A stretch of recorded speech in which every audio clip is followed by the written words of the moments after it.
Hello दोस्तों, नमस्कार। मैं Subhash sir, director of SNS study circle. तो दोस्तों, चलते हैं अभी अपनी सक्सेस स्टोरी के दूसरे पार्ट पर।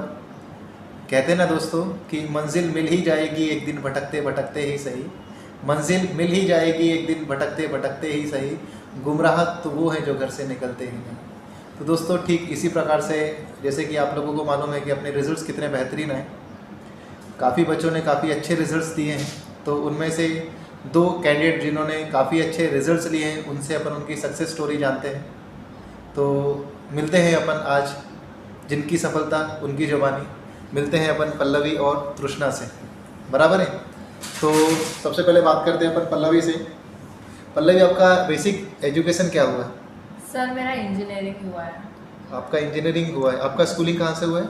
सर मेरा स्कूलिंग नागपुर से ही हुआ है। बिनाकी में निकुंज विद्यालय है, वहाँ से हुआ है। सर मेरा लोअर इंग्लिश था।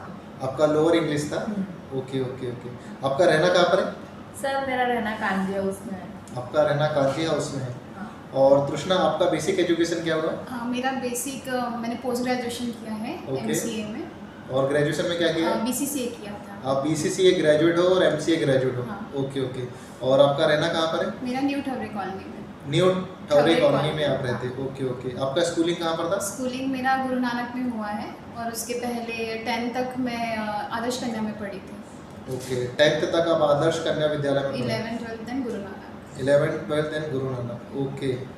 तो तृष्णा, आपने एसएनएस में कब क्लास लगाई थी? मैंने अगस्त 2017 में क्लास लगाई थी और उसके बट पेपर मैंने 2018 से देने शुरू किए थे। 2017 अगस्त में आपका पहला क्लास था। हाँ। यानी कि आपको इस जर्नी प्राप्त करने के लिए कितनी क्लासेस के थ्रू जाना पड़ा? 3.5 मतलब नहीं, कितनी क्लासेस, यानी कि आपने एसएनएस के अलावा और भी क्लासेस लगाई थी क्या? नहीं।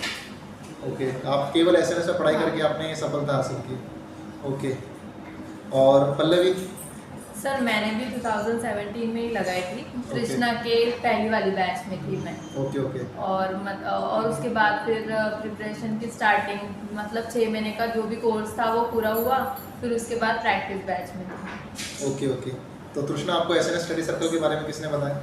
नेहा अंबादे करके मेरी फ्रेंड थी। Okay. तो वैसा एक्चुअली मेरा जब सीईटी था तो मुझे रीजनिंग के लिए करना था, तो मैंने पहले गोखले सर का रीजनिंग किया था सर। हाँ। जब सीईटी करना था मुझे एमसीए के लिए, फिर उसने मुझे बताया, जब जैसे मेरा पोस्ट ग्रेजुएशन हुआ जून 2017 में, फिर मैंने उससे बोली कि मुझे कॉम्पिटिटिव लगानी है और वो ऑलरेडी इस क्लास में थी। तो फिर उसने बोला कि एसएनएस अच्छा ऑप्शन है, तो फिर मैं आई थी इंक्वायरी के लिए। ओके। तो आप नेहा नेहा अंबादे के रेफरेंस से आप यहाँ तक पहुँचे। और पल्लवी, आप? सर एक्चुअली हम 3 फ्रेंड्स थे और वो भी एसएनएस में ही थे अभी, मतलब उनको भी जॉब लग गई। तो पहले हमने रेलवे की क्लास लगाई थी। तो लेकिन फिर हमने डिसाइड किया है कि हमको बैंकिंग की तरफ आना है। तो हमने खुद से ही सर्च किया, सबसे पूछा वगैरह, तो सबने यही सजेस्ट किया कि एसएनएस ही अच्छा है। तो हम तीनों ने मिलकर यही साथ में क्लास लगाई। अच्छा, आप तीनों ने मिलकर के यहाँ पर क्लास लगाई थी। क्या तीनों का नाम आप बता सकते हो? यस सर, श्रद्धा शेंडे, शालू शिवने और मैं पल्लवी गजबी। और अभी तीनों भी जॉब पे है सर। तो श्रद्धा अभी कौन सी जॉब पर काम कर रही है? सर वो एसओ है सर, बैंक ऑफ इंडिया में। और आपकी दूसरी फ्रेंड? सर वो उसका आईबीपीएस असिस्टेंट अभी क्लियर हुआ है, उसकी ज्वाइनिंग आने की है। ओके। तो तृष्णा, आपका क्या एक्सपीरियंस रहा इन 3 सालों में? मेरा एक्सपीरियंस अच्छा रहा। ओवरऑल मेरी जर्नी अप एंड डाउन्स थे, सम डिस्ट्रैक्शंस वगैरह, बट वो अपने पे डिपेंड होता है। बट मेरी ओवरऑल जितनी भी मैनेजमेंट के थ्रू या क्लासेस है, मेरी जर्नी अच्छी रही है। और मेरा एक्सपीरियंस क्लास के लिए बहुत अच्छा रहा है कि ये हमें बांध के रखता है एटलीस्ट पढ़ाई से कि आपको करना ही है एनी हाउ। और जब तक नहीं साथ छोड़ते, जब तक अपनी जॉब नहीं लग जाती, इवन जॉब के बाद भी जैसे कुछ डॉक्यूमेंट्स में अगर प्रॉब्लम आती है तो सर लोग, मतलब वहाँ सर होते ही है कि हाँ ये करो वो करो। सो एक अच्छा एक्सपीरियंस रहा मेरा। ओके। तो पल्लवी, एसएनएस की कौन सी बात सबसे ज़्यादा अच्छी आपको लगी? कि सर एसएनएस में सब कुछ कंटिन्यू होता है, कुछ भी कभी भी नहीं रुकता है। पढ़ाई हो, सर से बात करना हो, कुछ भी हो, सब कुछ 24/7 अवेलेबल रहता है। और आपकी पढ़ाई कुछ भी हो, कभी भी नहीं रुकती और वो कंटिन्यू होती ही जाती है।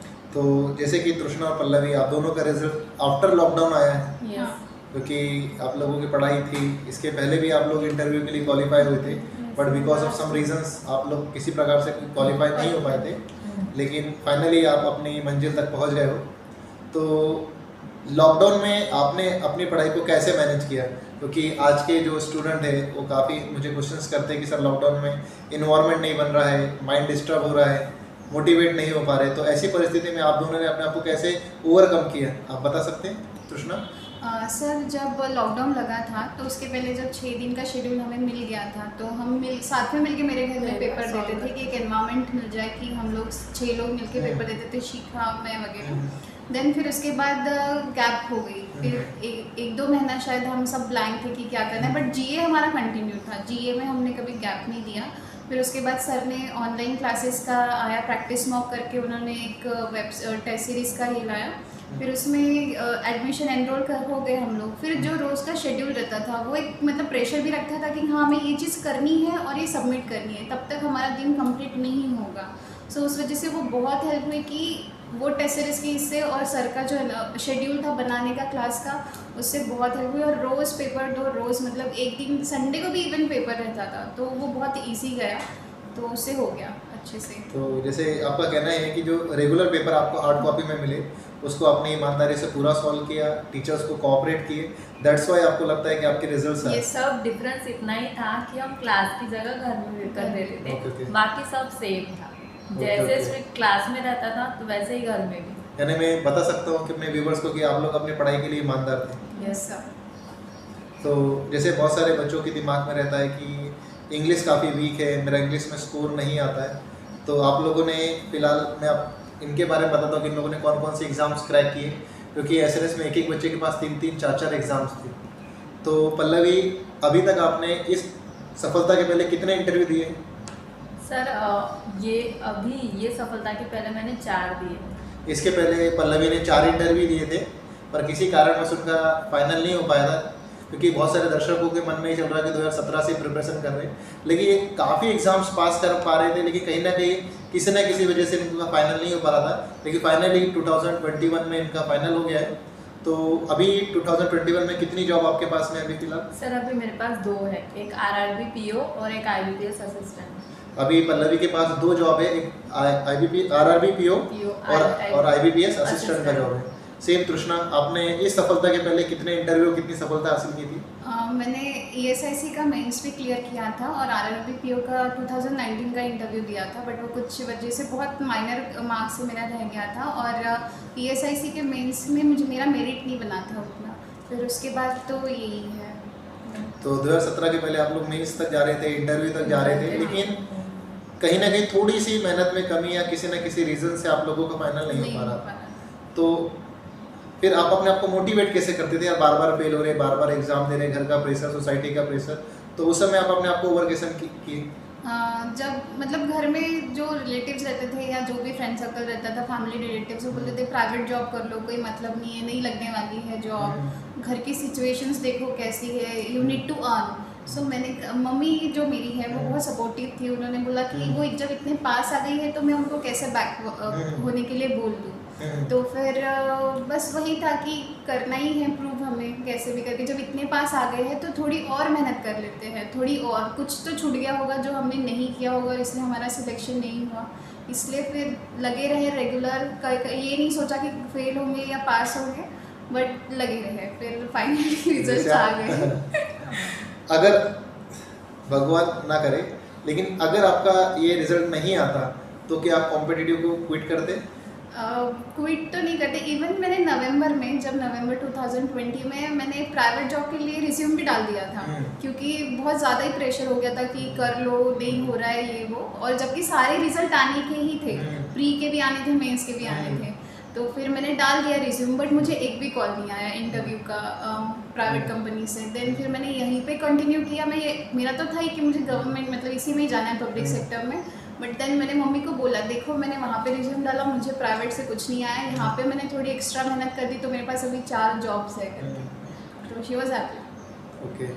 और पल्लवी, आपका कैसा रहा कि सर, क्योंकि आप भी 2017 से स्ट्रगल कर रहे हैं, बार बार फेलियर आए। सब वो क्या होता है ना कि आप 90% तक पहुंच जाते हो, हाँ। सिर्फ वो थोड़ा सा 10% करने का रहता है। हाँ। अगर आप उस चीज़ का टेंशन लेके बैठोगे तो बिल्कुल भी नहीं होता, लेकिन आप अगर सोचोगे कि मैं थोड़ा सा और कर लूँगी हाँ। तो हो जाएगा। सर बस मैंने वही सोचा, और मैंने सर क्लास में भी ऐसे बहुत सारे लोग देखे हैं जिनका फर्स्ट टाइम में भी नहीं होता, सेकेंड टाइम में भी नहीं होता, लेकिन उनका होता ज़रूर है। मेन बात है कि पेशेंस रखना चाहिए सर, आप करते हो तो वो होता ही है। Okay okay. तो तृष्णा, आपके घर का क्या एनवायरनमेंट था जब आपके घर में पता चला कि आप फाइनली एक गवर्नमेंट सर्वेंट हो गए? जब आरआरबी क्लर्क का सबसे पहले 1 मार्च को रिजल्ट आया, तो जब मैंने देखा तो मैं उतनी सेटिस्फाइड नहीं थी क्योंकि मुझे पीओ चाहिए था। तो फिर मम्मी को बताया तो मम्मी तो बोले, मतलब खुश थी वो, मतलब घर के रिलेटिव्स वगैरह सब खुश थे कि चलो मतलब हमारी बेटी है करके गवर्नमेंट में गई है। देन उसके बाद बैक टू बैक रिजल्ट्स आने लगे, फाइनल रिजल्ट। तो फिर वो बोले अरे हमने एक ही बोला था, 4 नहीं बोला था करके, बट दे आर हैप्पी। यानी ऊपर वाला देता है तो इतनी सारी जॉब, पहले एक छोटी सी जॉब के लिए वो स्ट्रगल करते थे, उन्होंने अपने आप को मेंटेन किया, उसके बाद आज देखिए वो 4 जॉब है। आज फाइनली उन्हें सेलेक्ट करना पड़ रहा है। वो मुझसे क्वेश्चन करती हैं कि सर मैं आरआरबी के लिए जाऊँ या पीओ के लिए, अपना नेशनलाइज पीओ के लिए जाऊँ कि क्या करूँ, प्राइवेटाइजेशन है, इनके क्वेश्चंस थे। पहले एक भी जॉब नहीं थी प्राइवेट के लिए, इन्होंने रिज्यूमे डाला, कहीं से ऑफर नहीं आया।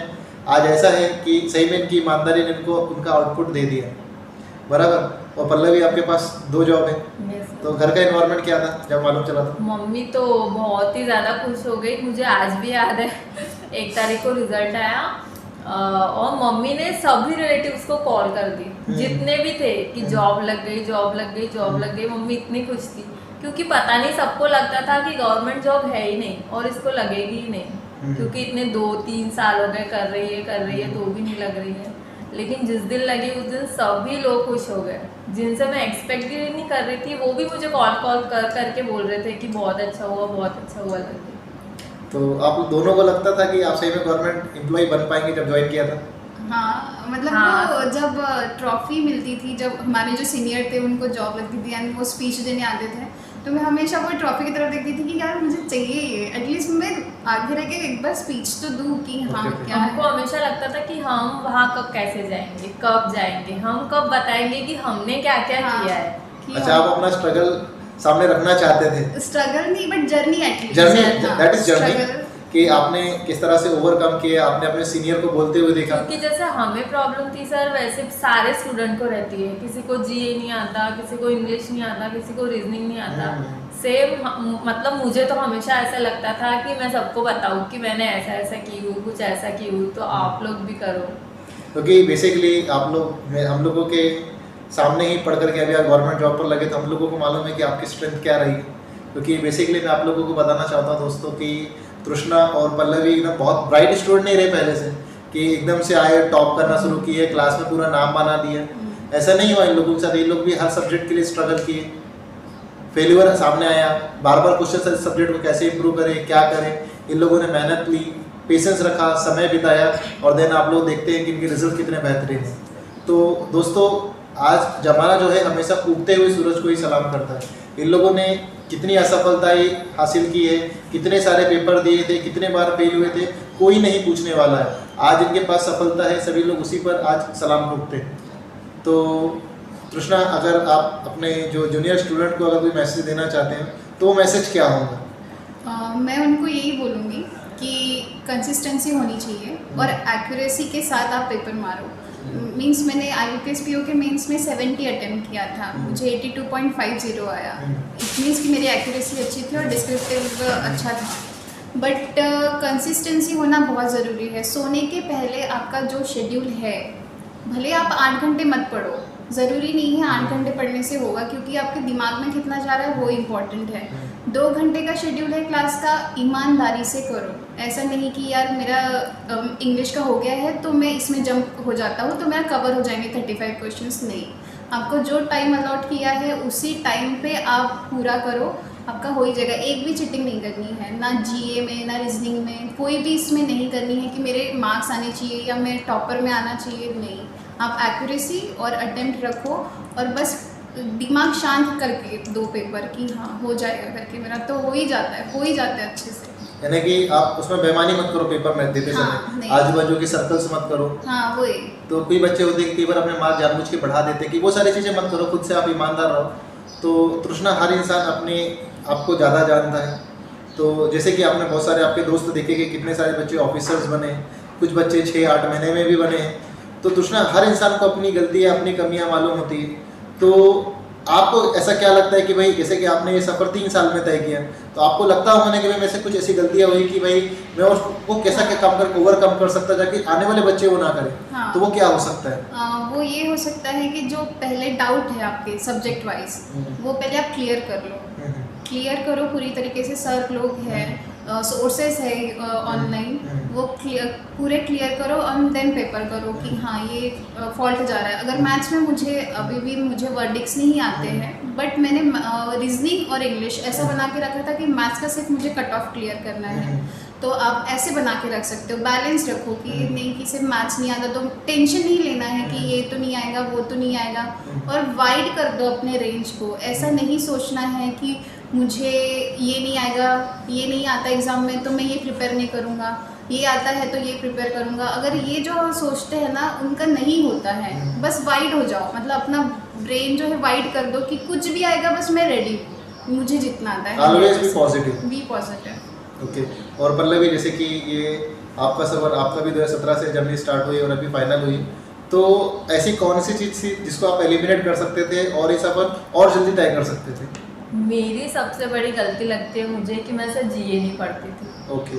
मुझे लास्ट ईयर, मतलब जब मेरा आरआरबी पीओ में हुआ था और मैं इंटरव्यू के लिए गई थी, तो मेरा स्कोर कम था और उसका एक ही रीज़न था जीए। सबसे कम मार्क्स मुझे जीए में ही रहते थे। तो मुझे ऐसा लगता था कि अगर मैं पहले से पढ़ती वो कंटिन्यू, तो मुझे लास्ट ईयर ही लग जाती।